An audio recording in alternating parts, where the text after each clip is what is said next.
Hey everybody, my name is Sharon Quinn and I'm also known as the original runway diva, and you are watching Model Behavior. Class is officially in session.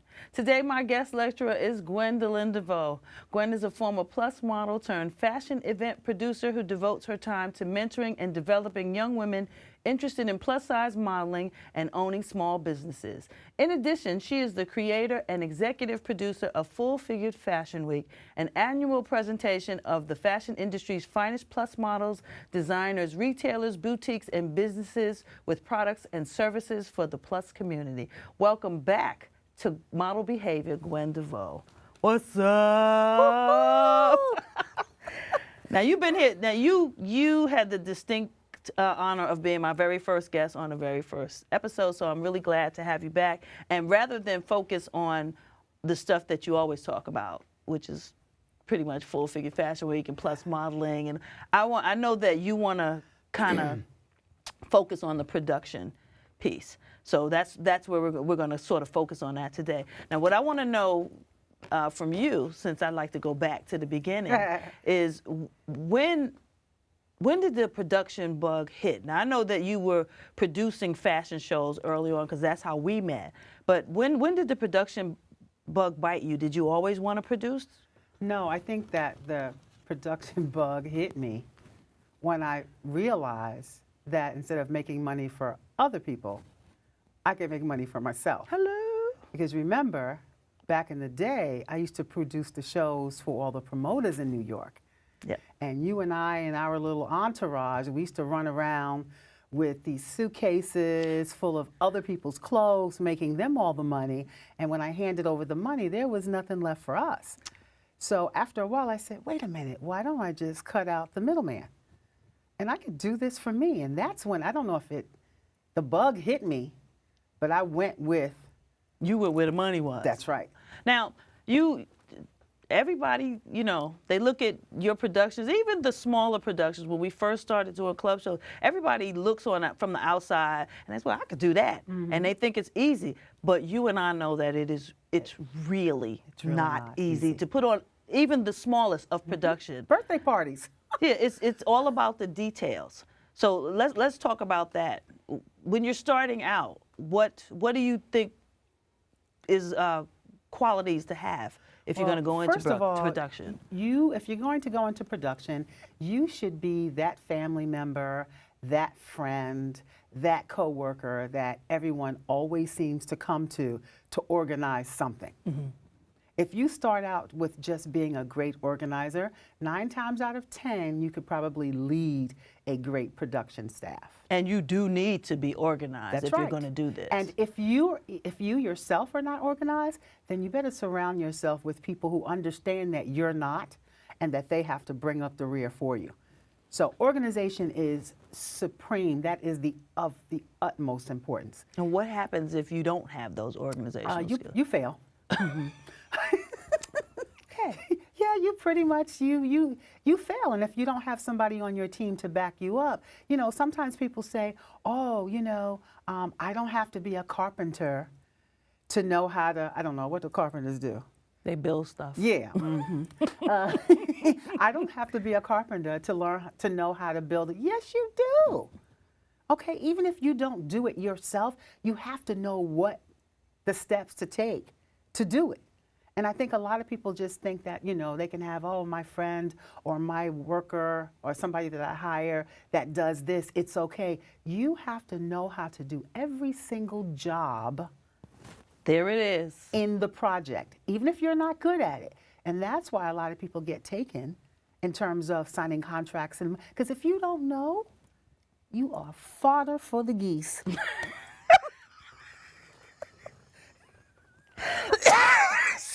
Sorry. Fodder for the geese. Fodder for the geese. Now, let's talk about some of those steps early on. You need to have a staff you can trust, because I have seen this happen where the person that you done put at your front door has absconded with your money. Mm-hmm, mm-hmm, mm-hmm. So it's important to put people that you trust, particularly when they're handling your money. And the other thing too is, you know, my background is in human resources. Right. It is extremely important that you have people in the right positions too. Sometimes, you know, they could be, you're attached to a person and you know that they have your back and they'll do anything for the sake of the production. But sometimes you have to have people who are skilled. And take just for our event, people come to me all the time and they say, you know, I could do a better job than so-and-so, or I've done this and I've done that. And my whole thing is, if it's not broke, don't try to fix it.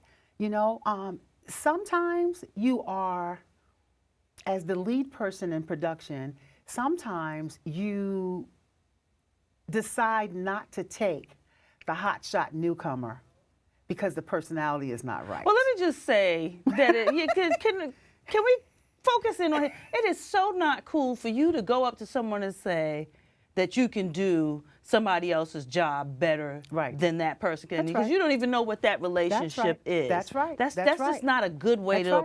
It probably sounds really cool coming out your mouth. Right. Don't do it. You're gonna play yourself. Yeah, it's true. And they do it all the time under the guise of, well, I was just promoting myself. But the bottom line is, you know, it's all about, for a team, it's all about the fit. It's all about the fit, because sometimes you can get people together and there is that one thing you can't stand about a person that'll just, you don't care, you'll just say, you gotta go. You have to go. But then sometimes we all have our little quirks, our little things that drive each other crazy. But if it's something that you can go, oh, that's just how she is or whatever, then it's fine. So sometimes when you're trying to bring these new people in, you have to be careful about the fit for the entire team. Right, right. You don't want one person rocking the boat and absolutely. Sort of, no matter nobody how wants to great walk they into are. a bad atmosphere, and it's like, what is exactly? Something is weird here. Exactly. Now, you teach seminars on production. And I know that you get a lot of people that come up to you and, oh, Miss Gwen, can you can you mentor me? Can I work can I work for you? How can I work for you? I know that you're really choosing people to mentor. That's almost like choosing your production staff, because you don't want your time wasted. It's really valuable. So how do you handle that? To be those sort of honest, offers? I don't accept Me either. the offer a lot. And I try to deter them. I tell them all the bad things about me, you know, because not only is it really difficult to mentor somebody, but, you know, it's no secret that I have a full-time job. And, you know, sometimes when I go home, I don't really want to be bothered with trying to encourage somebody. So what I do, instead of the face-to-face, I'll say, you know what, if you have any questions at all about what you're doing, just send me an email or inbox me or something like that. But there have been instances where I have chosen mentees, and I've been proud of them, but I don't do it a lot. Number one, I just don't have the time. Well, time is the main thing, but for me, I'm reluctant to do it because I find that they don't listen. And then that makes me feel like, okay, so I just wasted a whole bunch of time with you, and you still gonna go off and do it the way you wanted to do it any old way. Yeah, yeah. Well, I think that there are maybe a certain bracket of people that don't want to listen. I fare better with younger people, fresh out the whatever. You know, whether it be fresh off the street, fresh out of business school, fresh out of whatever, I fare better with young women who are either in their late 20s, early 30s. Can't get any younger than that because they're not mature yet. You know, and it could be a hairstylist, it could be anybody. And you know, and the other thing is there are some things that I want to talk about, and there are some things that I don't want to talk about. So, you know, when I've had these pre-sessions, I go, what do you want from me? What kind of information do you need? Now let me tell you what I excel at. Let me tell you what I don't know. So we hash it out right then and there, because you want to make sure, you know, you think I'm great and fabulous. I kind of am sometimes. But you don't get to see everything, so you Exactly, and you have to be honest with them, and you have to let them know where your strengths lie, because most of the time they're watching your social life, they're watching you on social media, they hear about, you know, they've read your resume or something like that, they look at your bio and they have this perception of you. I want to be like Sharon. Okay, but then there are so many layers. So tell me exactly, what do you want? How can I help you succeed? And then if you start blocking off the intricacies of what they want, it's better. Instead of this big old thing, here's my mentor. You know? You have a huge staff for Full Figure Fashion Week. If you include the volunteers along with your regular production team, how do you stay on top of keeping that machine moving? Well, fortunately for me, the machine Seamlessly. runs very well on its own. Because again, talking about those layers, let's say we have about easy 100 people, Okay. okay? But it's not 100 people reporting to me. That's why we have the senior level teams that participate in the production calls, not everybody. So everybody has these other people under them, and that's what keeps it manageable. You know, you can't expect to micromanage everything. Well, now, I have observed you over the years, and while you could be a micromanager, that's not how you like to flow. Yeah. But somehow or another, even though you have people in charge of different things, you always know everything that's going on. Yeah, because I'm kind of nosy. And what I try to do is, even though I'm not involved in the day-to-day, I'll just reach out to somebody. Hey, how's it going? It's going okay. Okay, how? Is that a great okay?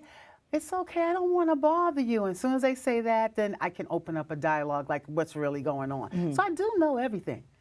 Yeah, it amazes me. Especially for somebody, because you already know, I don't use my phone.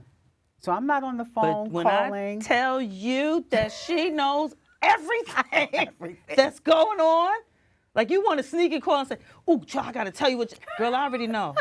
Well, you got your ear to Because you have to do drive-by conversations. You have to check in with certain people that are maybe one step down from your senior level. Because the senior level people, they're going to handle it on their own. It's not their role to bring everything to you, because then why do I need you? So if you go down one more level, so how you doing? Oh, it's good. You sound a little stressed. What's the matter?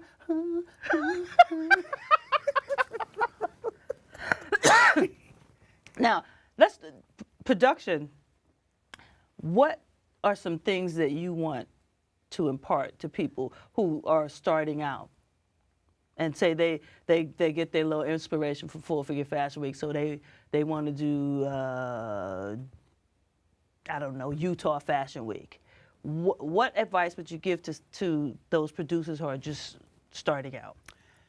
Don't get into the trap that I did, whereas, you know, this was kind of like fun to me, and it was just sort of like a brainstorming idea. I took this as serious as I take any other event, but I did not really realize the potential this had and what a phenomenon it was going to become. So sit down, don't treat it like an event. Treat it like it's sort of like part of your business plan. Prepare for its growth from the very beginning.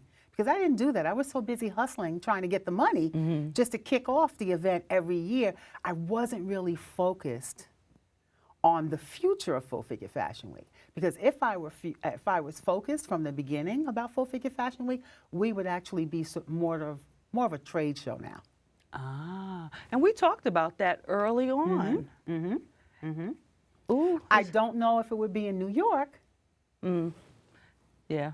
Because if we were in another city, we would probably be able to provide more services and have a different kind of event financially than we're bound to here, because of just the finances. Everything is so expensive. But again, going back to your question, prepare for the future of your event. Give yourself a 5-year plan like you would do any other business plan. Where do you see your event in 5 years? And people used to ask me that, like, look, I'm trying to get through this year.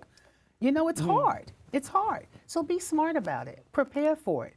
You know, what are some of the big names that you would like to become involved in your event? during year 3. So you should plan for that in advance. Wow, that's... And pitch that to your potential sponsors. Say, hey, this year I'm here, but by 2020, you know? Mm-hmm.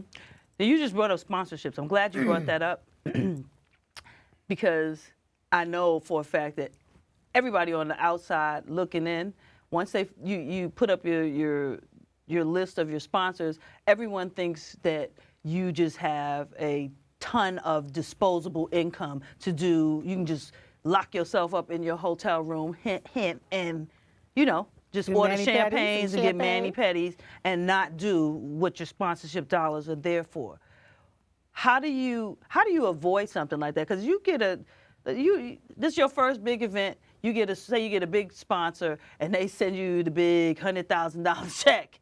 It's the biggest check you ever seen in your life. So how do you avoid that trap of sort of eating off of it for your personal use rather than using it for what it's for? There are a number of reasons why that'll never happen to me. Number one, I'm really, really good with money.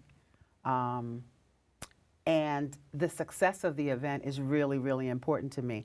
I've heard rumors and stories about other people who didn't even get that big of a check and somehow just flew off on JetBlue, you know, to take this vacation and to come back. And, you know, your sponsors know, you know. So that won't happen to me because I've always been good with money. I've always been a great saver.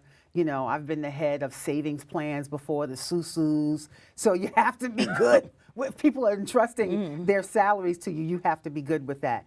The second reason is that I have a lot of people, and you remember when none of us got paid, okay? And I had made a promise to myself that as soon as some of the money started to come in, I was going to pay those people that had been with me for a long time. It wasn't a gratuity check or anything like that, but I just think that people deserve to get paid. And I think one of the successes of Full Figure Fashion Week is out the gate, the second year, we were paying models. It may not be what models think they should get, the rate that they should get, and I'm sure their agents feel the same way, but that was huge. Yeah. Because it was sort of unheard of, you know? People use talent, they use talent up a lot of times. You know, this whole, you know, well, this event is going to get exposure.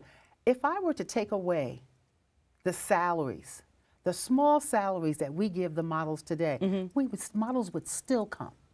Because we've earned that right. They know what they get from being in Full Figure Fashion Week. So, you know, for me, the money is, you know, I have to get it. I have to get money. I'm trying to make more and more, find more and more ways to pitch to different sponsors outside of the sponsor block that the Plus community is in. Because now I'm looking at, okay, our girls deserve a raise now. Yeah. You know, my team deserves a raise. So I'm just not that kind of person to skim off the money. I'm not. And unfortunately, it happens all the time. That's very true. That's very true. People lie. You know, we didn't make any money, and there's like 400 people in the audience. So did you really give away 400 comps? I don't think so. It's crazy. People just, you know, I can't tell you. I know it'll never happen to us. Now, what do you think, since you took me in that direction, for a while, you know, you have people who do castings, and they charge for that. Oh. And whereas I can kind of understand the need to do that, you know, the space has to be paid for. You're trying to put on a show and create opportunities for people who want to be in your show, but you don't have the overhead to pay for it. So this is an avenue you have to take. What do you think about that? Okay, so you know. Yeah, I know. that for Full Figure Fashion Week, this is an inside. We spend close to $5,000 just on racks. And I also know that sometimes when you're in fashion productions, they don't even buy racks for you. Your clothes is on tables, laying down. Well, you got to bring your own rack. You know, so here's the thing. I remember back in the day, I don't know how long we did it, but I think I charged for auditions for maybe a year or so. But as a producer, you want to do better because all that shows is that you're not really ready for the progression of your event. Everybody used to do it. I see they're starting to do it again now. There are a couple of productions. It's not such a terrible thing, but when you're going into 3 years, 4 years, 5 years, 6 years, 7 years, you're going to see your attendees, they're going to decrease because people are like, well, what are we getting out of this? It seems that only one person is getting all the money. And let me tell you something. I heard that in Ohio, one event planner, what she has started to do is she gives the money back if you're not chosen. That's fair. That's absolutely fair. How about that? I don't know how you're playing for your studio space, but it's fair. Listen. If the whole point is to charge so you can pay your overhead, you give it money back, how you doing that? I don't know, but I thought it was quite interesting. Well, now I heard you say that you want to do these production seminars because you want to raise the level of productions that are happening. Talk about that. I think that we have been doing the same thing the same way for so very, very long, and people have decided to accept it. You know, it's there. Just something small like starting on time. Oh, yes, let's talk about that because I know you're a stickler for that, and I totally understand why. I learned from you. You got to train your audience to show up on time because if you start late, they know that, and they'll show up late because you're late. That's right. So if you start on time and they show up late, guess what? The ticket said 8 o'clock. That's right. So you got here 8:30. You know what? You done missed 30 minutes of your show. And I don't believe in playing games with people. Oh, let's put on the ticket that we're starting at 8, but we're really starting at 9. That's going to make me mad. As a matter of fact, why should I pay for an extra hour? Because it's all about the business aspect of it.